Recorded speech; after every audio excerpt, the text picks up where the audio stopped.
we're gonna turn the heat up a little bit, right? Because I see some fans going. Please feel free. Now the air conditioning is going to be coming up, so it's a great full room. That's what happens when you paint the outside black. It's great in the wintertime, but not so much in the summer. It's a good color.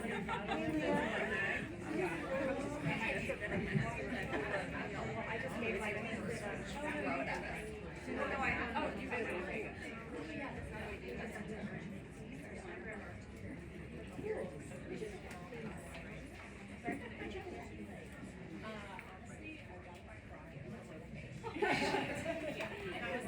All right, well, give it over. I know. Thank you. That's it. The front row, if you could all just. Okay, we got our job. I know, right?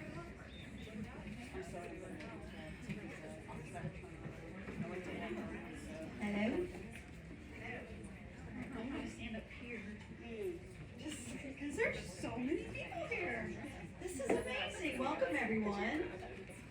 Well, thank you for joining us at The Point today. My name is Stephanie Jonas. I am with the High Point Market Authority. How many of you have been to The Point before?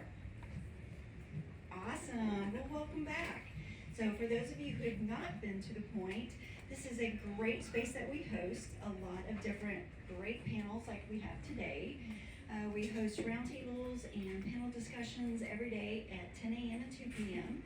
So there are some brochures all around. You can pick up something and you can see all of the different events that are happening here. So we have today's panel, we have some social mixers and things like that as well. So we also have great market advisors who know everything about market. So if you happen to get lost or you just need to come in and put your feet up, you need a quick bite to eat, anything like that, this is a great place to come and just hang out.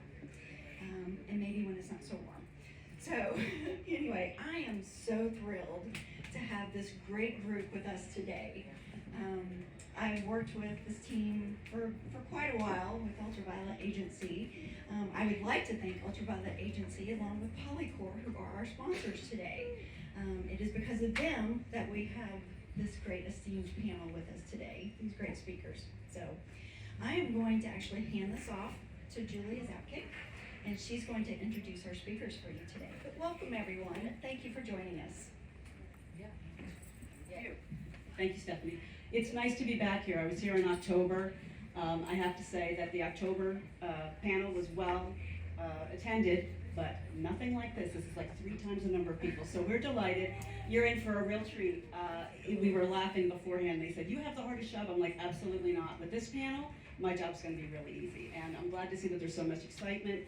I expect to see a lot of hands being raised at the very end when we have questions. All the panelists are able to stay for at least a little bit afterwards to speak with people. So if you have questions you want to ask individuals, please feel free to stay and do so.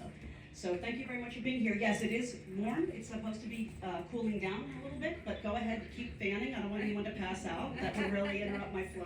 And it's all about me. It is not all about me. But yes, thank you and welcome on behalf of Ultraviolet. Ultraviolet's a digital marketing firm out of New Jersey, but we've been dealing with designers and brands for a long time. It's always our pleasure to introduce and be introduced to people in the industry. So you're all rock stars, and we expect that you will know more about these rock stars in a second when I get to their bios. So I asked them not to abridge themselves. These, I wanted everyone to have a real idea of who was going to be speaking to this issue. And so I'm going to read it, and I'm going to try to be animated and not dead, okay? So first, let me see. And my tech is actually working a little bit. We have Suzanne Connor. So she is the designer and owner of Casatopia. Suzanne Connor's been a guiding force in the world of interior design for over 20 years. With a unique role, she playfully describes as chaos coordinator. Who can identify with that? Suzanne has carved a niche for herself, especially in residential interior design, furniture design, and light fixture design. Her notable work includes transforming waterfront and oceanfront residences in South Florida, with her fluent understanding of construction and design converges. Suzanne's academic journey is as impressive as a professional one. She holds a Bachelor's of Science in Interior Architecture from Arizona State University, an MBA from Nova Southeastern University, and a Master of Fine Arts in Furniture Design from Savannah College of Art and Design. Early in her career, she expanded her expertise with an NCIDQ certificate. These diverse experiences have shaped her holistic approach to design, merging an obsession with detail and a highly organized methodology with creative flair. Scroll. Her skills extend beyond typical design boundaries, fluent in construction, mainly in residential South Florida. Suzanne also excels in designing and building bespoke furniture and lighting pieces. Her current endeavor expands on the furniture and lighting collection through a book titled The Spark Effect. I love that title. A Guide to Harmonious Living. It's a testament to her commitment to enhancing life through thoughtful design. Suzanne's personal life is as vibrant as her professional one, an avid hiker and national park aficionado. She's a master of road trips and a lover of Rhodesian ridgebacks. These passions reflect her deep appreciation for nature and adventure. And you have to pay attention to these bios too, because I'm going to quiz a couple of them. There's a chance to win a prize. Elements often subtly woven into her design work. For Suzanne, design is not just about aesthetics, but about the strategic and wellness components that make great homes. Suzanne's journey from yacht interiors, gotta find out more about that, into residential spaces, her mastery of interior architecture, and her innovative approach to furniture design are hallmarks of her work at Casatopia, which launched in 2014. Welcome, and thank you for being here. So, next we have Lane. Where's Lane? There's Lane. Lane McNabb. So, Lane McNabb's a Southern transplant to the San Francisco Bay Area. She grew up in Tallahassee, Florida, and completed undergraduate studies at Rhodes College in Memphis, Tennessee. Soon after, she moved back to the West Coast, where she attended the San Francisco Conservatory of Music. Graduating with advanced degrees in vocal performance, she pursued her musical career, spending several years as a highly acclaimed operatic soprano in leading roles throughout the Bay Area. Did I ask you if you were going to start us off with a no? Edited this.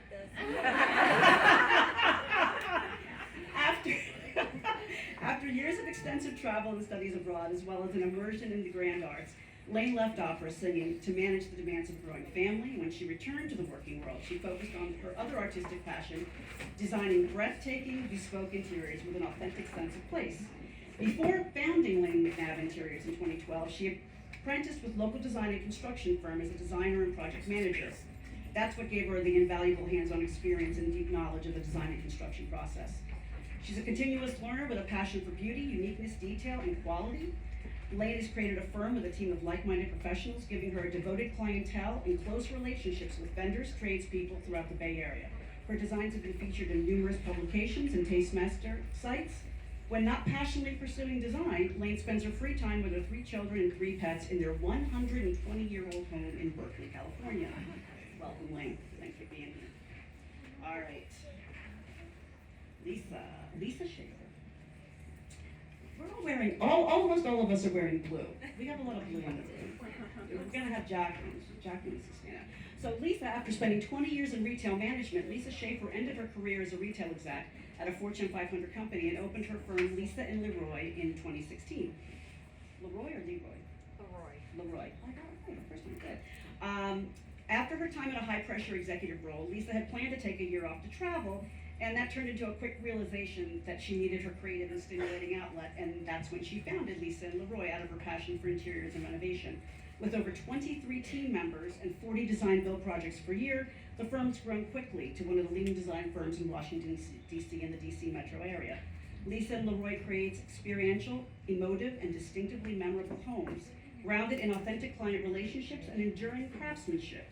Each project comprises elements of old and new, found and custom made. I love that. Traditional and unconventional, a soulful mix of personal perspectives, cultural influences, and their clients' unique identities.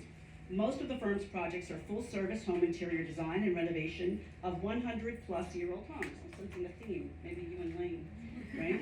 Your old home love. The firm is set apart for its eclectic and storied approach to interiors. In a sea of beige, the team at Lisa and Leroy provides color, excitement, and spaces for their clients to feel most themselves and alive. She gained her love for construction at a young age after spending summers learning about the industry through her father, who was a general contractor. She honed her skills in her 20s after becoming a homeowner and renovating her own homes, leading to her specialty of restoring the charm and character from times past in historic properties. Her standards for exceptional workmanship have resulted in her finding craftsmen for Lisa and Leroy, who are as passionate about the finished project as she is.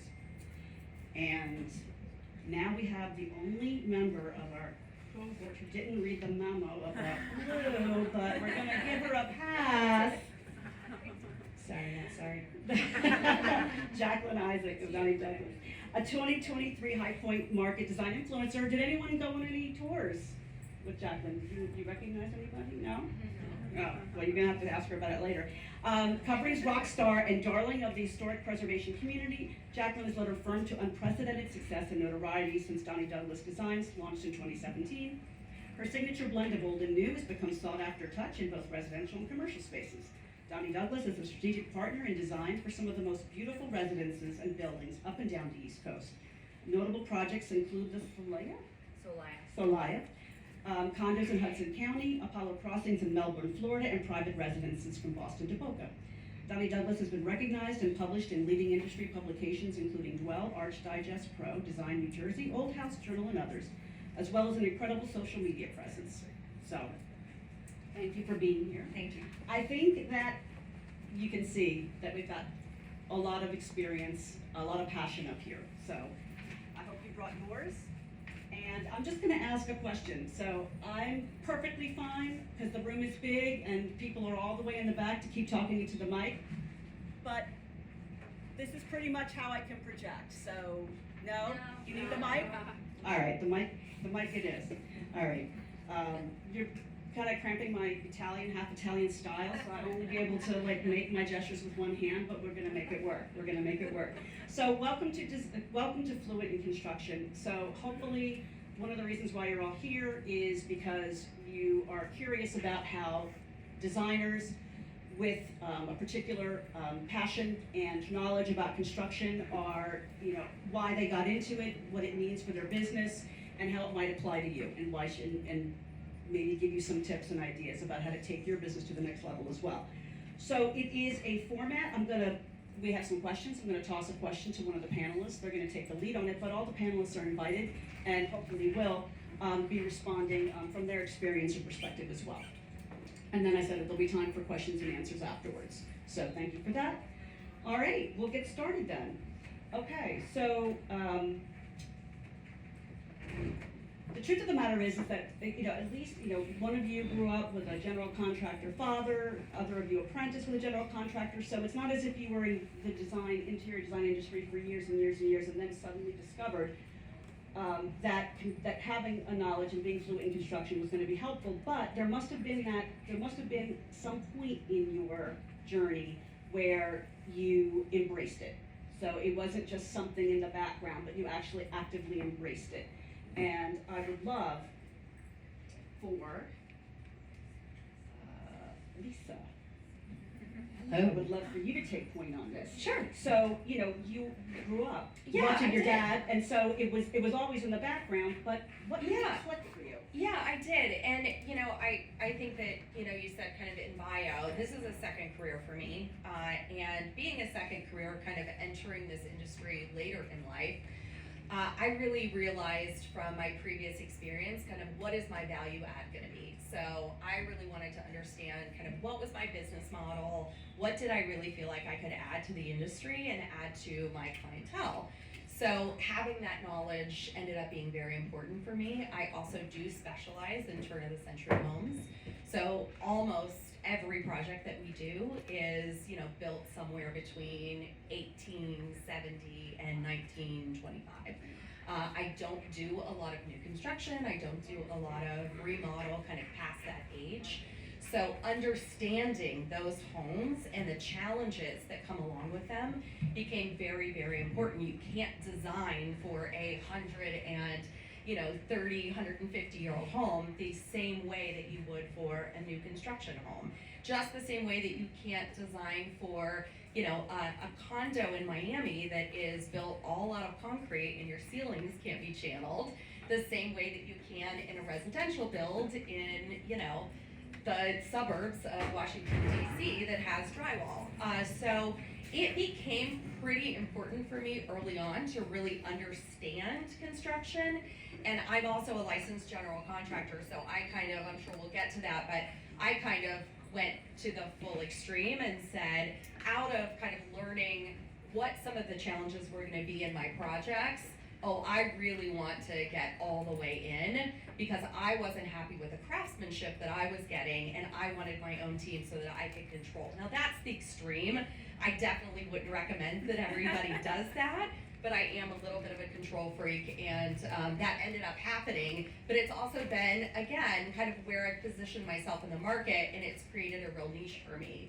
So I just, yes, you need to be fluent in construction. It doesn't mean that you need to become a general contractor, but you definitely have to understand the bones of what you're working with. Great, thank you.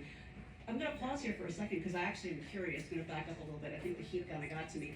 I just am curious, with so many people in the room, how many of you already feel like you have an interest or you're already working with general contractors on your jobs and you already have some fluency?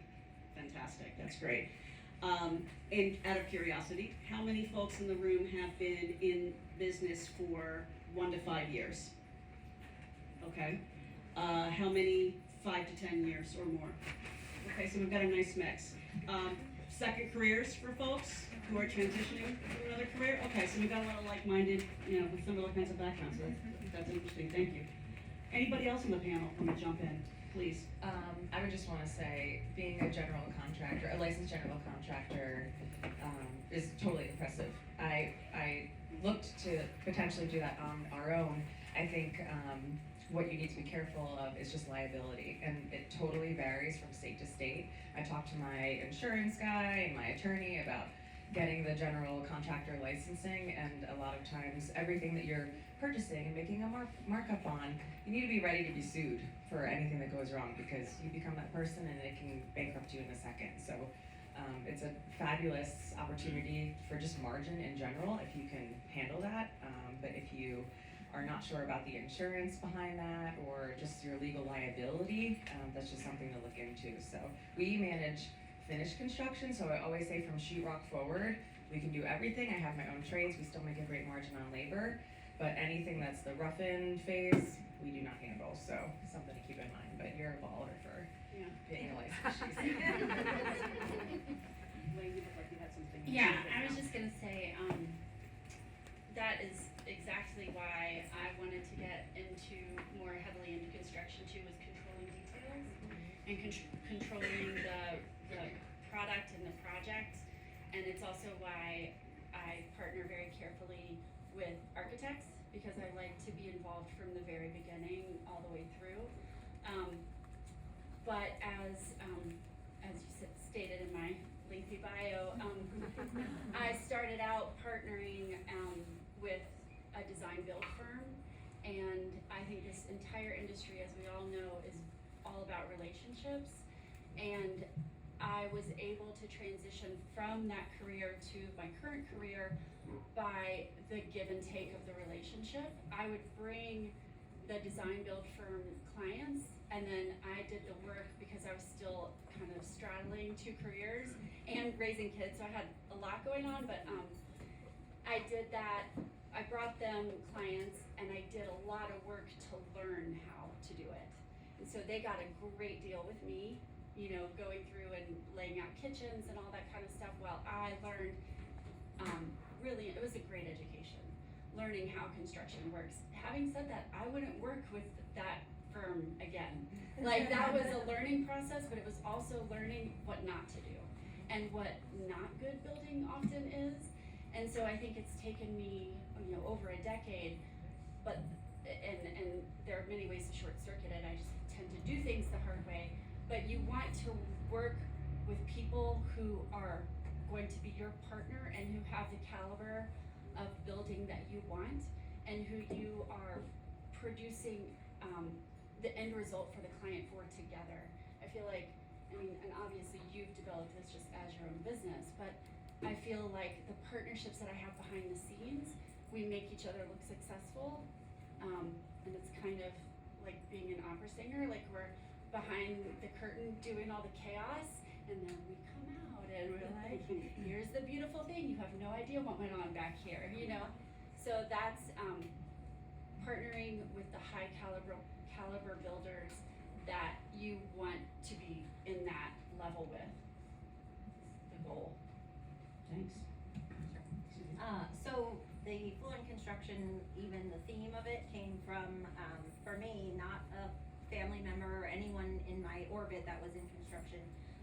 But it came from, I'm on my own.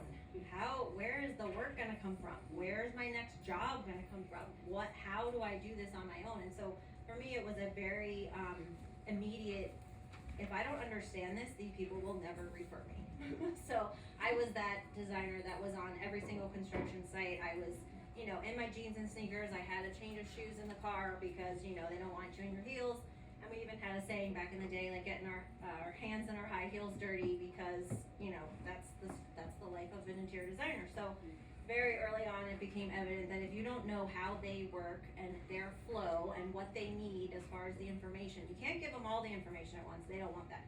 They want itty bitty bits and pieces of the information so they can, talk to the plumber, talk to the electrician, doing, walkthroughs, pre-drywall walkthroughs, pre-tile walkthroughs, pre-slab, templing walkthroughs.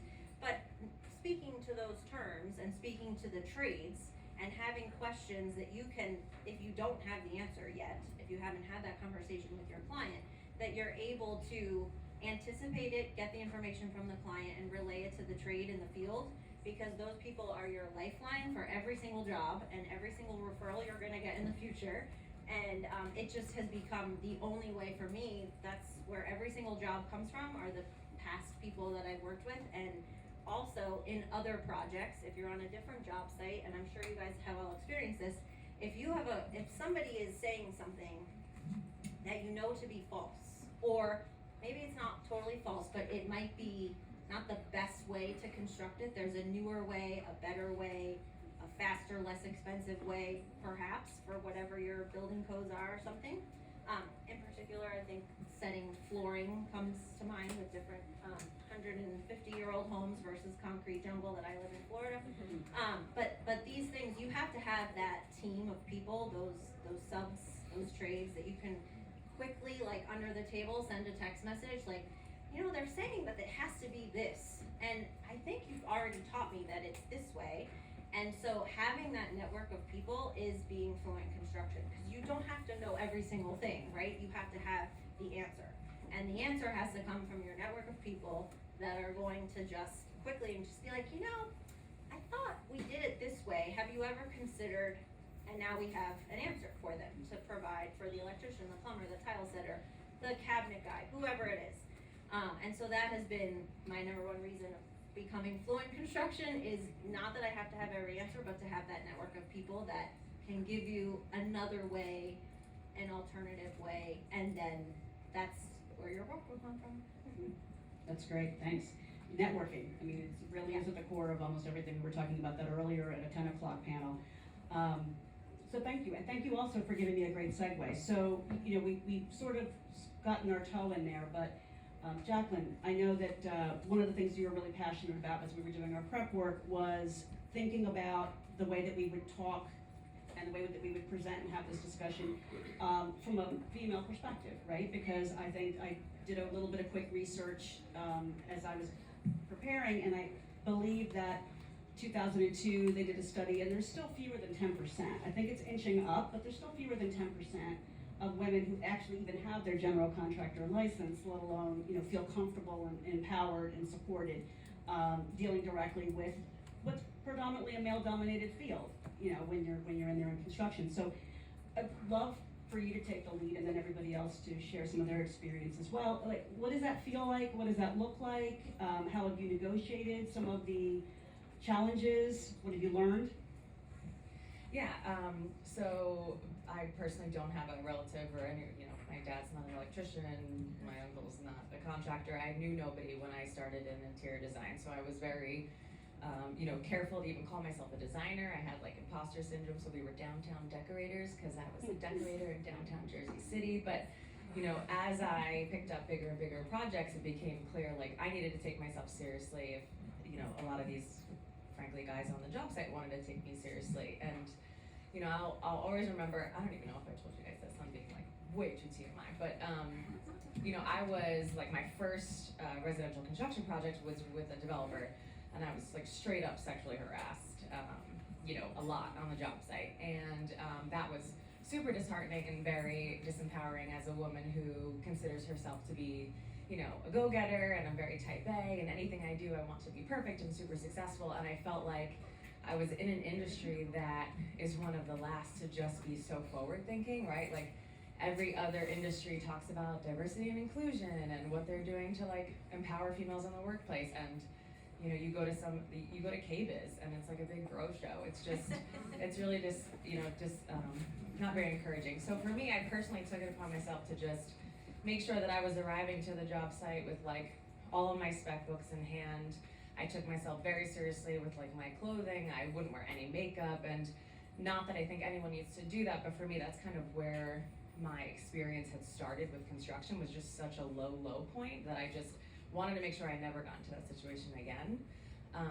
So what I found was my attitude on the job site was always just trying to, be friends, constantly make sure that they understood that I was on their team. We're all in this together. At the end of the day, the goal is the same. We want a really happy client because we want more work from them. So it was trying to just get on the same level, but I felt like the more I made myself available to them in terms of questions, they obviously want to do things super quickly. They want to get paid. They want to make sure that, they're not liable for anything, and just letting them know I was in their corner.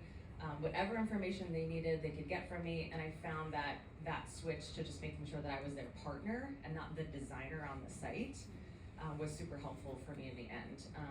I started a podcast, which Ultraviolet was actually helping me with, and I've just been, I had a baby and then decided to have another baby, so that ruined my life. But anyway, We're still we're here for you. We got you. Unfortunately.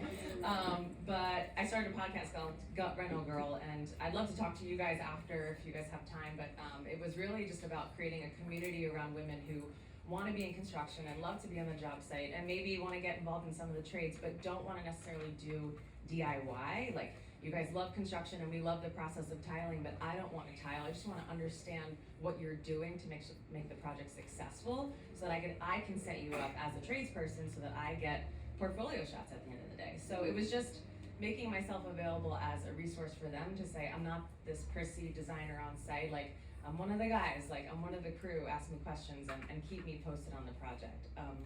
And just to add to that, we mark up the labor for finished construction, and what I tell the clients is we control the funding at the end of the day. So if I'm not happy with the work, I'm not paying the contractors. And then on the back end, obviously with my trades, I always fight to get them paid. So like if there's an issue and I know the client's a problem, they know that I have their back. So that type of relationship has been successful for us when it comes to these projects where we're doing primary bathrooms or kitchen renovations. Like everybody knows we're on their team. So that's been helpful. Thanks. Yeah, I mean, for me, I think, yes, throughout the industry, I mean, it'd be silly for any of us to think that, there isn't a male contractor that you didn't get, called out at the Home Depot parking lot. I mean, it is definitely a male-dominated industry, and there is, walk on any job site, and the first thing that anybody's gonna think is, she doesn't know what she's talking about, she doesn't know what she's doing. That is, the stereotypical, but there's a reason that stereotypes sometimes exist, and in this particular case, it's true.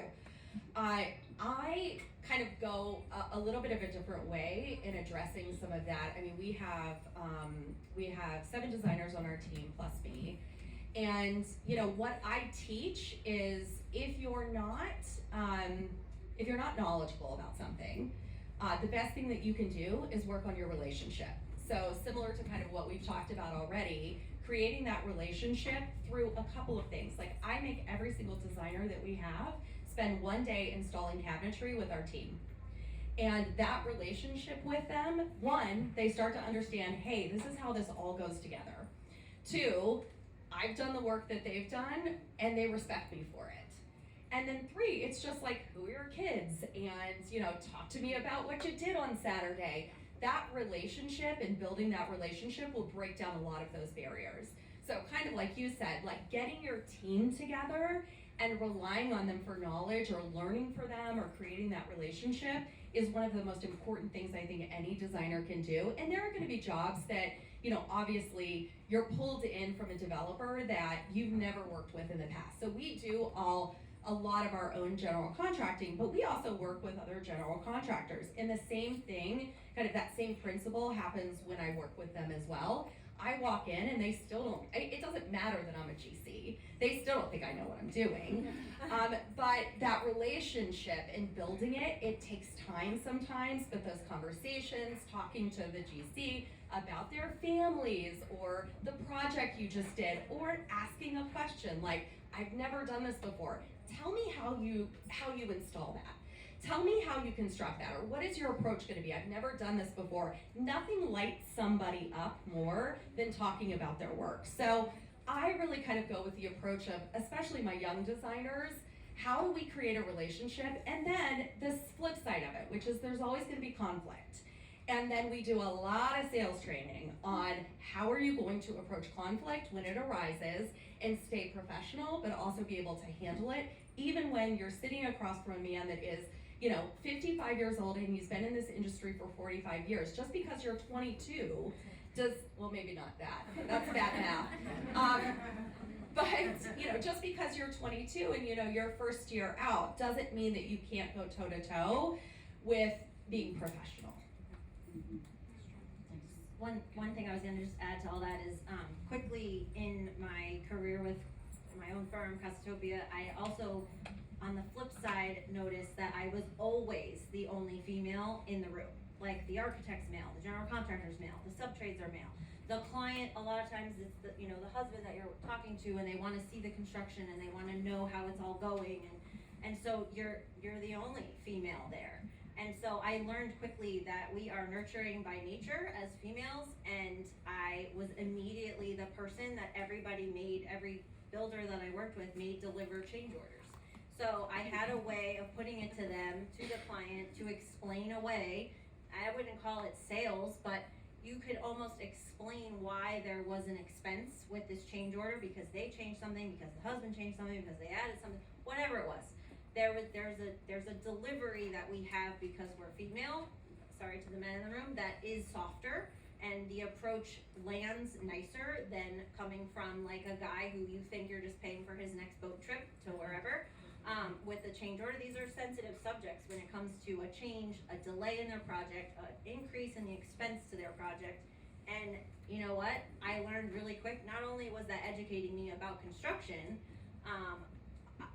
on the flip side, while also learning about construction, I was also learning just how corrupt construction can be, and the change orders and the expenses that come with these things, that you're either the deliverer of the honest truth or a lie, and you have to make a professional choice at that point, which I have been faced with numerous times, about where these things come, because it is somebody's retirement fund. I've literally called out, specifically an audiovisual company on a job site, what is this, the Adam retirement fund? Because, you can, if you don't know construction, you can watch people get raked over the coals and not know it, and then when you do know it, it's like, it's a professional choice. Do you tell them the truth, quietly, privately, to their benefit? And hopefully you gain a customer for life, you are referred for life because you're honest, or you might not ever get work from that person again, but do you wanna work with that person? So for me, it's been, we're nurturing, delivery is softer, and I really think that we have a powerful position to hold in that arena because of that. So don't think that you're not one of the boys club, use it to your advantage. Thanks. Well, to that point, and I think that's true, but I think a lot of times also if you're with the wrong people, they will try to take advantage of that, and so I've kind of stopped being the nurturing, like everyone kind of dumps everything on my plate and then I try and figure it out kind of mode, because that is something that I think that a lot of women will just shoulder because we're used to it, and I do partner with people, for the most part, not always, who are like artisan builders who want to do a good job and who have an ethical standard, but sometimes it's totally unconscious for a lot of people who think they're feminists will still target the one female on the job without even consciously knowing it. Sometimes it's the wife as well as the husband. And I've gotten to a point where I will fire clients if that line gets crossed. And I will not partner with contractors or trades who look to me to be the emotional labor of the entire job, because That's a great way of putting it. yeah. There's, I'm gonna keep you on the spot though for a little Yeah, bit, because that was a beautiful segue into one of our other important questions, which is, you know, how you're bringing the knowledge in construction and experience into your work with clients. So, as I mentioned, we did a couple of prep sessions, and one of the things that people really felt very strongly about, and that came through, was that there was 100% agreement that not working with an interior designer professional with construction knowledge was almost certainly going to cost a homeowner more than paying for that knowledge. So that's a good value added point. But what are some examples, you know, talking more specifically, that you would share with potential, you know, that of things that you would share with your potential clients, talking about, you know, not volunteering to be, you know, to carry the emotional part of that job. You know, some do's and don'ts. How do you have any, you know, things that you've learned that work especially well when you're kind of preparing a client to work with you the way that you work? Yes, and to that point, a lot of everything is setting expectations, and I can't set expectations if I don't know what the client's expectations are. And it's not that I'm such a, like, I don't have like a hard and fast, this is the only way, these are the only types of projects we'll do, but budgets are very, in my mind, they fall into two different categories. There are the homes that are maybe called the dream home or the artisan build. There are many ways to sort of describe that type of project, but that type of project is gonna be the one that they wanna get right, you know, kind of no matter what. I mean, everyone has a budget, everyone has a stopping point, but a lot of people really just want it to be done the way they want it to be done, even if they're gonna sell it in 10 years, 5 years, whatever. They don't want something that they're gonna sacrifice quality to stay within what they think their budget is. And so having that discussion very diplomatically at the beginning is the only way to really understand, are we aligning expectation? Because I can design the house that's really an investment. They don't wanna exceed resale value. They wanna maintain whatever their resale value in 10 years or whatever. They do have a number that really is their hard and fast number. I can design within that, within reason. But there are also clients that come and they say that's their number, but then they also, along the way, you see that number, but they just didn't know. You know, they didn't know, and they don't wanna sacrifice the right choice for the budget choice. And so that's a conversation, that is often something that has to happen over several conversations in the beginning. And that's why we do front load all of our design work as much as we possibly can so that everything is really clear. All of our schedules are filled out, all of our design work, you know, takeoffs, all that's done. But to that point, we show them, here's the option within your budget, but here's what it could be. And let them start to make. Aspirational, you're really pushing to be Yeah. aspirational. Yeah, I think that, you know, it's showing your value add. And I think one of the things that's important kind of to understand with the client in the beginning is, you know, what is that value that you're adding to their project? And a lot of times, certainly in my case, it is that I do understand what it takes after we design something to actually install it or build it or, you know, create it. But I also understand how much it costs. And that is obviously important to your client. So, you know, I receive so many architectural plans that never get built. And the reason they don't get built is because the architect didn't pay attention to a budget and understand exactly how much it was gonna cost to build based on what the client said that they were looking for. And a big value that interior designers can add is that if you do have your team that we're talking about, you can make sure that when you are designing something, reach out to whoever is gonna do that work and say, hey, you know, this is about what I'm thinking of doing. Here's a rough sketch. You know, can you give me kind of a budget? And when you have your team in place, those are favors that they will do for you because you're also going to bring them work. And that is a value that you can sell your services with.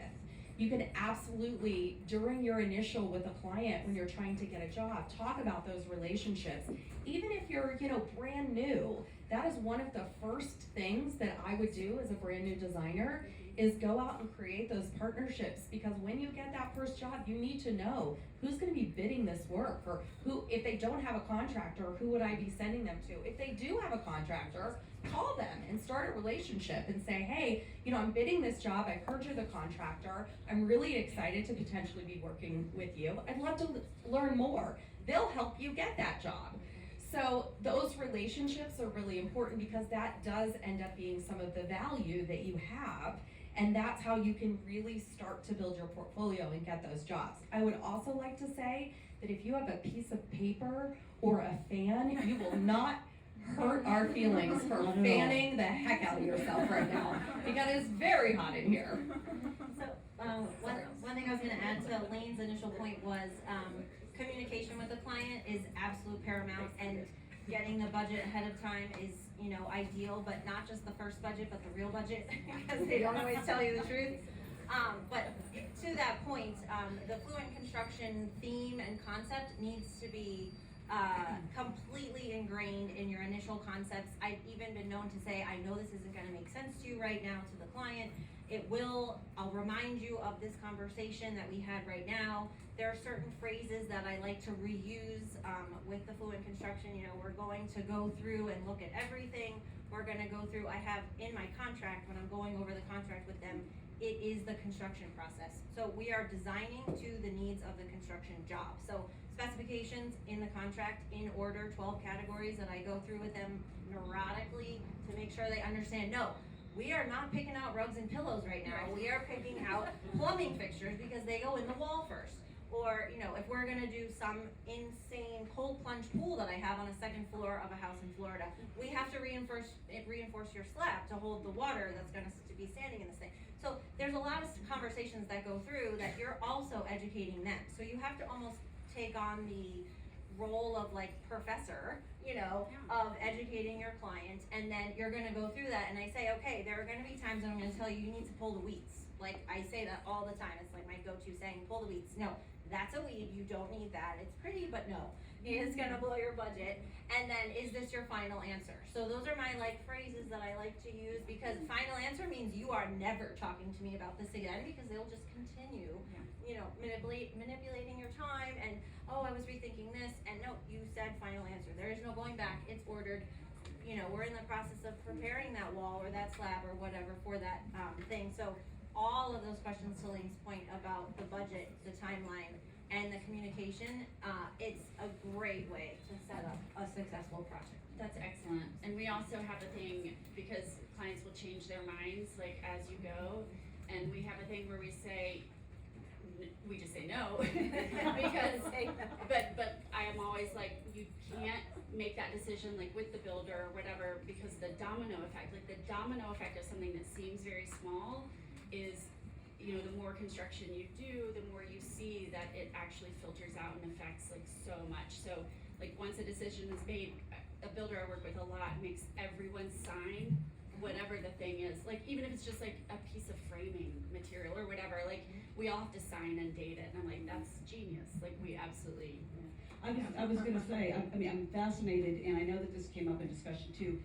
So what is appropriate, and how have you handled, getting people to sign, not just having these lovely discussions where people conveniently forget, but how do you work that into your business process so it's part of a contract, you have something to refer back to, and how successful has that been?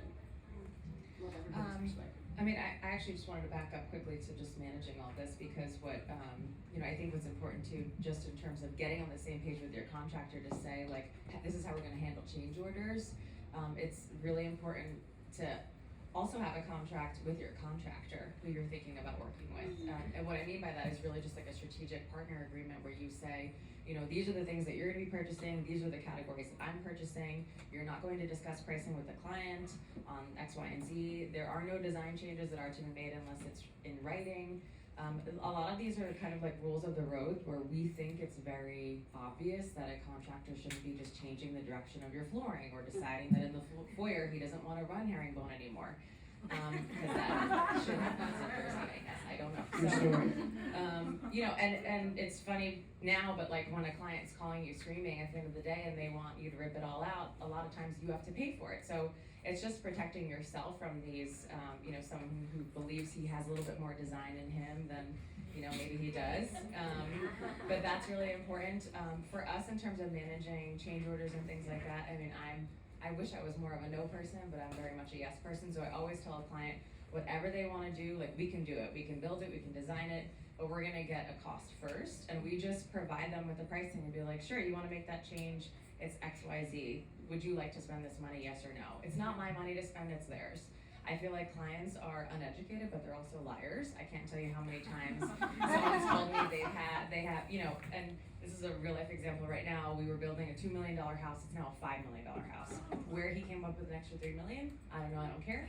But this is where we're at. And so I think it's about educating your clients, but giving them the choice. If they want to spend the money on their home, let them do whatever they want. But be the person that's just coming to them with a solution, and this is the price, yes or no. They sign it, everyone's good. I usually try to have a site meeting too, to just be like, let's walk through the changes together. So if you can build that into your billing on the procurement side and the design management side, you just have weekly site meetings with the contractor. It's an hour or 2 hours, bill for your time that you're meeting with them, but that's part of the design management fee, and they love to see you guys on site and running around and being on socials and saying how excited you are for the project. You tag your trades, everybody loves that kind of stuff, but it's an opportunity for you to just make sure your eyes are on things. So that's how we control it on our side. Yeah, we do, I insist that my team, or whoever on my team is running the project, be on site for all the weekly contractor client meetings. Especially if it's one of those projects that's like we were the creative lead on it. Cause otherwise decisions get made and you don't know, and you're then trying to like get the horses back in the barn, so. Yeah, I mean, I'm interested, how many of you have a subcontractor agreement or contractor agreement that you make your contractor sign before working with you? So I highly recommend that you do that. We have an agreement that every single subcontractor or contract, because we do work with other contractors as well, have to sign, and kind of here are the rules in order to work with our firm. We brought you a client, even if we didn't. This is how we work. This is how we communicate. This is how we expect you to show up for a client. These are the rules when you're communicating with them. These are the rules when you're communicating with us. Here's how we bill. There's no exceptions. You know, there's no texting me. Business isn't done over text in my world. But you know, there are rules, and whatever yours are, I highly recommend that you go over them with anybody that you're hiring on behalf of your client, so that you're all on the same page. It just creates a much better client experience, I think, when everybody is doing business the same way, and there are expectations that are set at the beginning. If we make a change on the job, we do make a client sign for everything. So every single change, it doesn't matter if they changed a finish on a piece of hardware. Once we complete our design detail document and they sign it and say, yep, this is it, it's final, it's ready to go. If we change anything, it gets redlined, it gets sent back out to the client, and it gets signed again. And you know, we do that for lots of the obvious reasons, but it just creates, anytime you can create clarity in your job and everything can be kind of on that level of, yes, we agreed together, so much so that you put your name on it, it's just gonna make your entire job easier. The process easier, managing the client expectation easier. There's never any questions about, you know, I didn't say that, or yes I did, or we decided a different color. That's always gonna come up, and once you start, you know, as you guys know, when you're working in, you know, $1 million projects, it can be very expensive to have a mistake like that when somebody says, oh no, that's not the color of wood that I wanted, or the finish color of wood that I wanted in my 5,000 square foot home. Well, that's gonna be expensive to change it at this point. So having those, you know, signatures even on the small things, I think is really important. And did you get any assistance, or did you just, in terms of crafting, you know, all of these memorandums and agreements, subcontracts, or did you just sort of like dive in there, draft it, and then kind of tweak it as you kept learning? Yeah, well, I was dumb and I did not. I think that there's a lot of different and great business coaches out there and a lot of kind of places to get resources now for interior designers. I created all of it myself because, I have a business background and, I kind of fell into my second career. But I created, crafted kind of everything on our own, but I think that there's so many great resources out there for any designer to use now, to tweak, obviously, for yourself, because everybody's not the same. My agreement with my subcontractors might not be the same as somebody else. I know plenty of designers that, I was talking to Corey, last market, and, he kept telling me about all the texts that he was doing with his clients, and I was like, boy, I don't do text, but everybody's different. What works for you, Jacqueline, you look like you had. No, I just can't stress enough, like anything you're creating that's going to somebody else who's gonna be working either underneath you and you're taking a markup on, you need to send it to your insurance person and you need to send it to your attorney. Do not send anything out to someone to sign who you're gonna be collecting money on behalf of and managing their labor without getting a sign off on the language with an attorney and an insurance person. Just, you have to protect yourself from these big projects, because like I said, when something goes wrong, you're gonna be named in the lawsuit, and you just need to protect yourself, so please do that. And with that, it's just the obsessive compulsion of saving every detail with a date stamp and time. I am notorious for when it gets to the interior architecture parts first, all the finishes get signed off, the client gets a sample set of everything going in their house, the contractor gets a set, and I keep a set. So that's a lot to manage, but it's the best way that we know how to do it, so that when they come in with their little sample and they're like, my wall doesn't look like this, and you're like, yes it does. You're saved, right? So you have that sample, you have a physical thing, you have a signature, and then when it comes to like the furnishings portion, the decorating part, so we have interior architecture, and then we have interior design, and we call design the decorating part, but it's all interior design. So the furnishings part, I have clients that we went to Milan last year, and I have pictures of them sitting in the furniture. I take their picture, I video them, I record them, do you love it? And then I sent it to them, no, you love this, we're not changing it now. And it's, it kind of is, you can remember, if you have an iPhone, I'm an iPhone person, but your phone will search for you so much information that if there is a question, you can probably quickly find it. If you're organized, great, and you have albums, I keep albums of everything, but for that documentation purpose, there's a date, a time, a stamp, a location. The information is at your fingertips.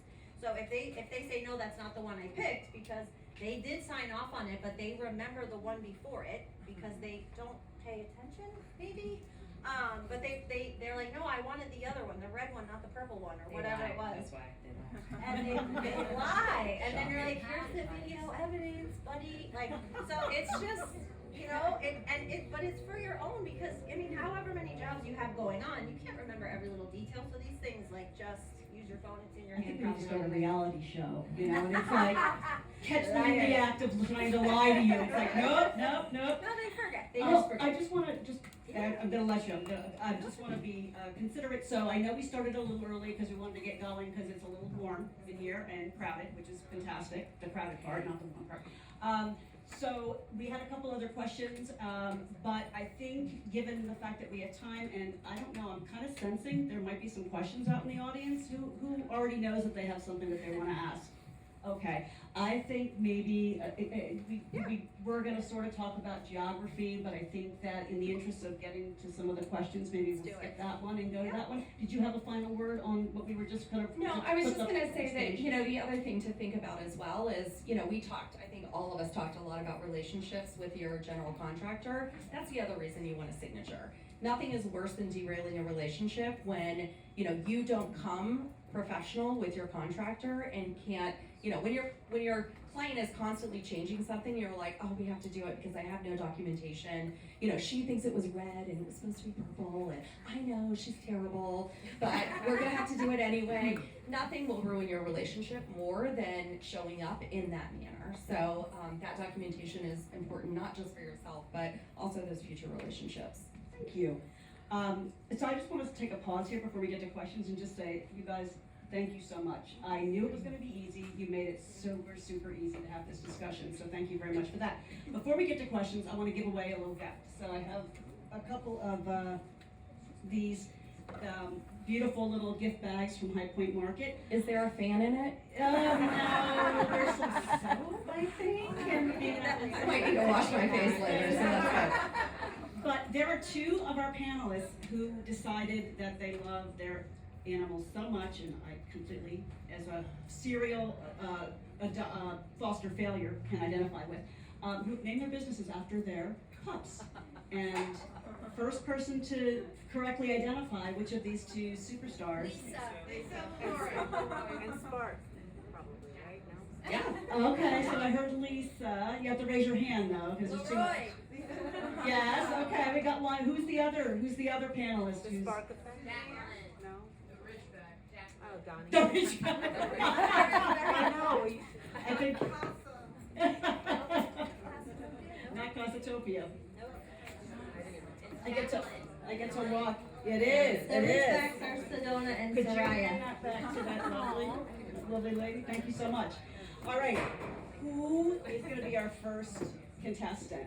Okay, well, you're gonna get one too, if you're our first contestant. Yes. Here you go, you get a little pat too. Thank you very much. Go ahead, it's all you.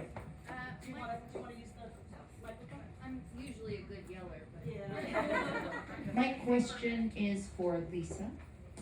Hi, I have a firm in Halliburton, Ontario, thriving metropolis, very small. And I run my company the same way you run yours. We're 17, we have 6 in design, the rest is admin and carpentry. My question is, because this always becomes complicated when we project manage the whole job from design to completion, is how do you manage or how do you charge for design revisions when you're managing the project? So you've done your tear down, okay? Things didn't work out the way you originally planned it. When we work with a partner, it's very easy. It's like, okay, we're gonna have to make new drawings. That's gonna be 5 more hours. But when we're managing and we're all here to make money, so when we're charging 20-25% on top of the whole project to manage, how do you isolate and charge for that? For revisions, we are hourly. So if we're doing design revisions, then we let the client know that it's hourly. It depends on what it is though. Sometimes it's a mistake, something that you should have caught and didn't. It happens every once in a while. Honestly, that's not something that we end up charging for, but if in most cases, just unforeseen circumstances, things behind the wall that you wouldn't know are going to be there, things that are concealed conditions, those adjustments would be hourly. Great, who's next? So when you asked about how many people in here have worked with a contractor, I feel like about 50% of the people put their hand up. So I feel like my question is for the people who didn't put their hand up, and for those of us who don't have the knowledge or expertise or have not ever worked with a contractor and aren't necessarily wanting to get our license as a GC, do you have any recommendations on resources or what direction to go to in order for us to gain that knowledge as we go? Outside of just, the obvious, like, learn through the process, but is there like a easy route, or maybe not easy is the right word, is there like a cheat sheet version of figuring it out? Can I just ask a qualifying question? So, what is your goal? Do you want to eventually like run your own team and manage Yes. the construction? Yes. Like construction behind the wall, or you just want to do finished construction management? All of the above, but Okay. I want to be able to speak to it. Maybe not to the level that you are and necessarily get my GC license, but I still want to be able to walk onto a job site and be able to be educated about the decisions being made. So, Well, I would just say that back when I first started and I didn't know anything, I didn't have a design degree, I didn't have a business degree, I didn't have any construction. I had a family that had some construction and architectural background, but I went to, and there really wasn't like Google. I mean, it was like 2008, 2009. So I would go to meetings and I just hand wrote everything down and I pretended like I knew what I was talking about. And I would go, let me just look into that. And then I would write it down and go research it. So I bought books about how to draw and design cabinetry. And I just like, I did a lot of self-education. Now it's easier when I don't know something, I just Google it. But I think that's like the foundation is just like constantly be self-educating about anything that someone asks you that you don't know. Other than that, it sounds like you might just want to even go to like a community college and take a couple of classes just on construction management, maybe just like a side class to just learn sort of the ins and outs. But I know that we've talked a lot about documentation and that is absolutely the goal. Being perfectly honest, I often work with partners who are some of my favorite partners, like cabinet makers and builders who don't have that level of project management. And I think it's relationships like across the board. And if there's something you can bring to them to exchange that information with, like I have a client who's thinking about X, Y, or Z. I don't really know any of this, but I'd love to give them to you if you would then give me that information back. I think that's, I don't know. My quick way, I guess, was that and pardon me for saying all of these guys, but it was a lot of guys. But all of them, I said, do you mind if I come and walk a job with you? Can I interview you? Can I come to your shop? They love talking about how good they are at something. So you go there like a sponge and you ask them questions and you ask them, how can I make your job easier? What is it for an interior designer to do that would be the answer to the question? So you're not calling me. I don't want text messages and I don't want them calling you. So you go and you interview them, you walk the job sites with them, you ask them to take you onto a job site. If the architect's there or another trade is there that you might meet, it's the fastest way to the information is just putting yourself right in the middle of the mix of it. And then just be a sponge and take it all in.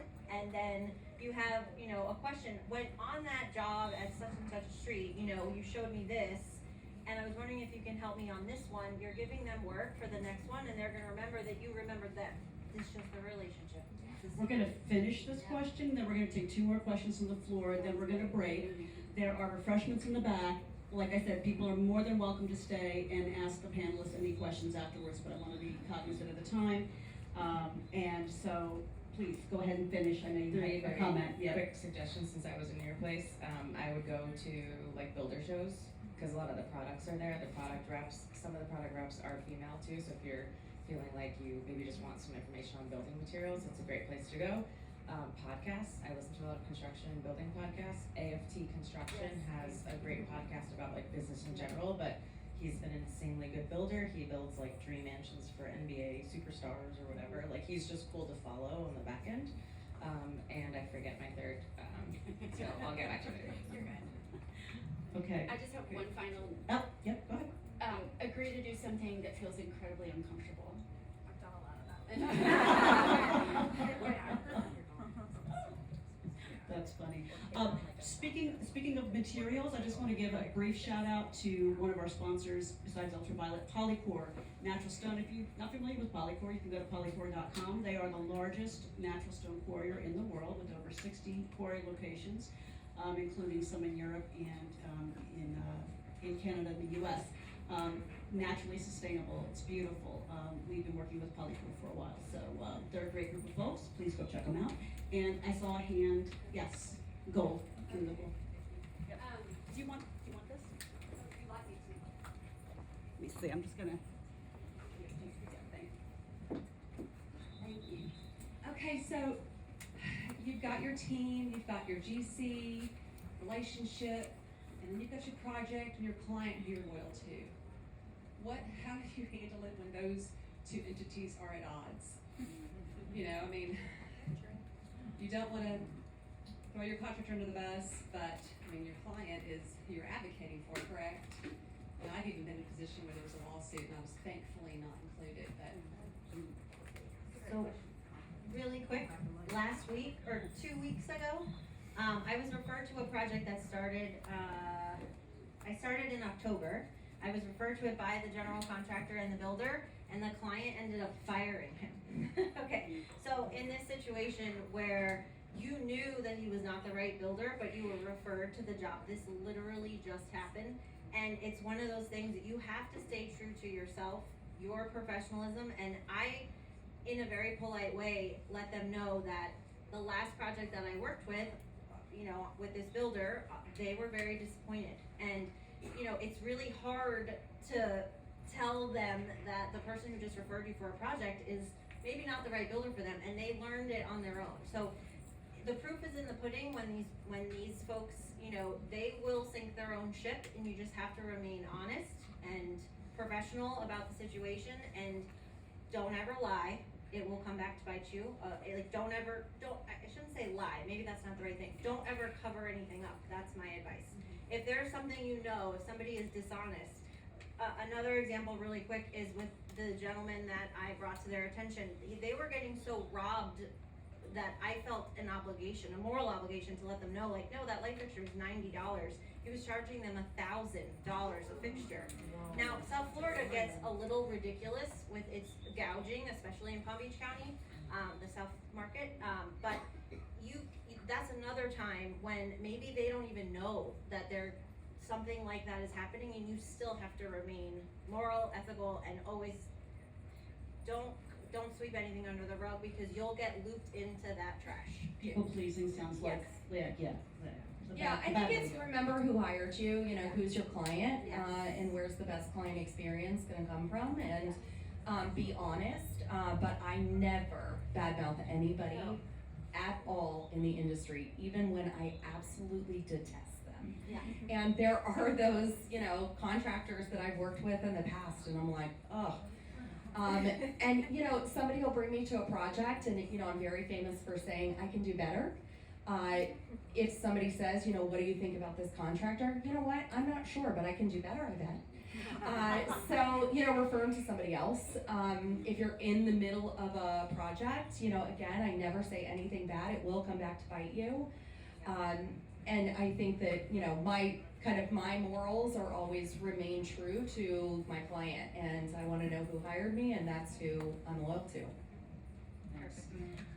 I also have spent a lot of money to be accountable for my firm when either someone I brought into a project dropped the ball, or when something that my firm didn't go well. And that building of trust also keeps clients from typically ever feeling very punitive, at least towards me. I'm really, really accountable financially to my clients. Great. It's 3:00. I'm going to say that please do stay. Please do talk with our panelists after. Can we have a round of applause for these?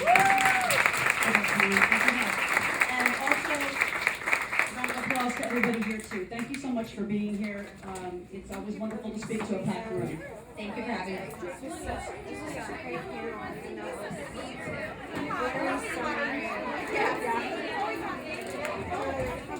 There's coffee, tea, and free